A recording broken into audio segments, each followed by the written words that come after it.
Now, with Leslye Headland, the showrunner and director of The Acolyte, going on desperate damage control to really save this series at all costs, we know that episodes 1 through 4 have been a disaster for both Disney and Lucasfilm, and episode 5 now looms for Disney Plus that is only going to make matters even worse. This is Mike Zero. Subscribe if you're new and like this video to see future updates. You can also follow me at Mike01. I thank you all so very much for the great and kind support. So it's been chaos over at Lucasfilm and at the Walt Disney Company ever since The Acolyte debuted on June 4th, alright? So ever since June 4th, things have been spiraling out of control over at Lucasfilm. A lot of projects now in shambles.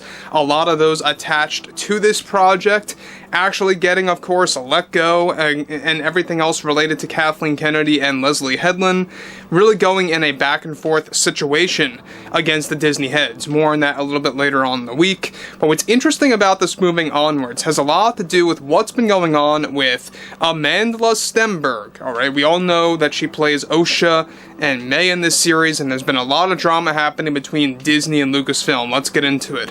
Now, specifically, of course, on top of everything here, we know those like Kathleen Kennedy and Leslye Headland will never admit failure. This is exactly why Leslye Headland is beginning to backtrack on things. She's beginning to say, oh, there's no LGBTQ representation in The Acolyte. Oh, I never said anything like that. She is lying to the entirety of the general public now at this point. However, on top of everything here, this is where things really get serious when it involves Amandla Stenberg coming in the wake of her music video dissing Star Wars fans on Instagram. Let's go over all of this. Now, with The Acolyte episodes 1 through 4 already a massive failure for Lucasfilm and the Walt Disney Company, those like Kathleen Kennedy and Leslye Headland have been engaging in full-on damage control over the series. Now, one major development, however, now has to do with the intense reaction coming from Amandla Stenberg, who plays Mae and Osha after she was recently fired from multiple Lucasfilm projects that were going to center on the High Republic era. A crucial update to this situation now involves how after a recent emergency meeting took place between Bob Iger and the board of directors, one last-minute decision was to fire and lay off actress Amandla Stenberg from 2 Star Wars shows that are currently in development that were going to involve her appearances again as both Osha and Mae.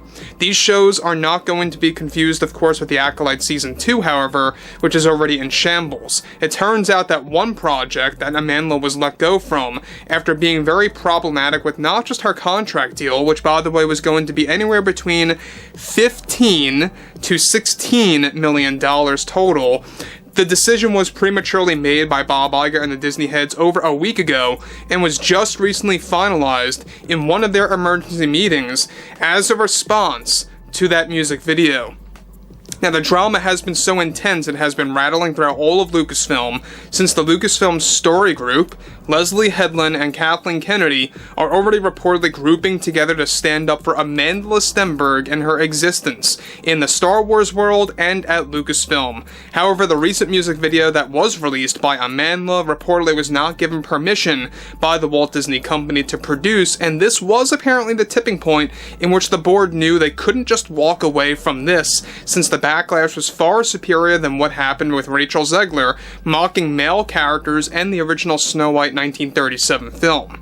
Now, to be specific, Stenberg was recently fired from an Acolyte spin-off series that was going to focus on Osha's time before the events of The Acolyte Season 1, showing us how she trained to become a Jedi, attempting to become one at that, and the challenges that she went through before leaving the Jedi Order. The other Acolyte spin-off series for The Acolyte was planned to be set after the events of Acolyte Season 1, however not counting as a Season 2.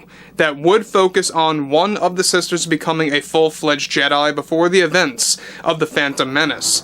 Due to Amandla's music video that created chaos among the Star Wars community, since the nature of this video was snapping back at the critics of the show and those that are against the narrative by Disney in the story through the Disney agenda, as well as poor writing and directing along with the press tour disaster. The majority of the board reportedly wants nothing to do with Stenberg ever again. However, this is where things get ugly. Kathleen Kennedy and Leslye Headland are now battling Disney to reverse her firing situation behind the scenes at both Disney and Lucasfilm, as they are already challenging the Disney heads that they were in the wrong, according to them, for making that ultimate call and decision. Now guys, before I move on, one thing about this. This just goes to show you that Disney was asking for it. These are the types of people that they tend to hire. They were asking for this, and they had it coming. When you hire someone like Amandla Stenberg, who isn't necessarily all that experienced, I think that any person that you turn your head to and say, "Do you know Amandla Stenberg?" they probably would say no. Alright? So, she's really not a widely known actress per se at all. So, when you get someone like this, that you're kind of risking with, especially that comes with an attitude and really, you know, makes all these different demands, financially speaking. We talked about this a couple of days ago about how she wanted more money in her contract deal. She wanted a higher revenue margin, so to speak. And she was going to get $15 to $16 million for her contract. That involved Acolyte Season 2, the 2 spin-offs, and various cameos across the board in multiple Star Wars projects that were going to focus on the High Republic. Not just that, but the music video, the fact that she still refuses to take it down, also created a lot of drama between herself and the Disney heads. And the fact that this is ultimately what is creating a very problematic situation, even bigger than what happened with Rachel Zegler. We all know about that, right? Their overall first way of creating a remedy for that was by that Variety interview, that video interview between Zegler and the, of course, whole thing about how she wanted to basically reboost her appearance as not having such an attitude, and it really kind of backfired on them as well.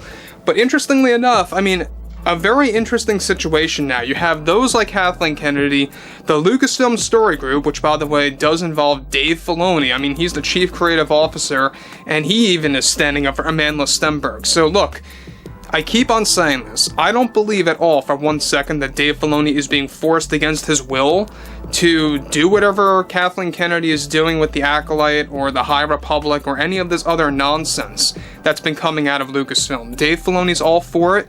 He openly admitted this, and he doesn't have to say anything against his will or anything like that to keep his job. I mean, simply put, if he had a lot of problems with something, he would challenge it against Kathleen Kennedy. There have been instances where that even happened with those like Leslye Headland saying, yeah, you know, this doesn't work, and Kathleen Kennedy and her worked it out.